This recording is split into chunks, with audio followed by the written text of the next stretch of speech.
তুমি তো দেখছি আচ্ছা বোকা ছেলে, এই বুদ্ধি নিয়ে বাগদাদ যাও পড়াশোনা করতে।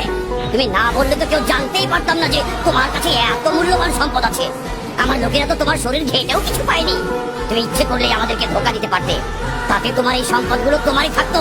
কিন্তু সেটা না করে গোপন জিনিসটি প্রকাশ করলে। আমি আল্লাহকে ভয় করি, সেই সাথে আমার আম্মার উপদেশ যেন কখনো মিথ্যা না বলি। বিপদে পড়লে যেন আল্লাহরই আশ্রয় চাই, মিথ্যা। তুমি আমার উপদেশ বিপদও মিথ্যে বলো। কারণ আল্লাহ যদি ইচ্ছা না করেন তাহলে মিথ্যা বলেও আমি রেহাই পাবো না। তাই আমি তার কাছেই নিজেকে সঁপে দিয়েছি, মিথ্যার কাছে নয়, তোমাদের কাছেও নয়। আর আমাদের নবী বলেছেন, মিথ্যা হলো সকল গুনার মা। মিথ্যাবাদীকে আল্লাহ কখনো ভালোবাসেন না। বাক্য মিথ্যায় তুমি তোমার কষ্টের জমানো সম্পদটুকু রক্ষা করতে পারতে। তার চেয়ে বড় সম্পদ রক্ষা করেছি, সেটি হলো সত্য, মহান আল্লাহর হুকুম আর আমার মায়ের উপদেশ।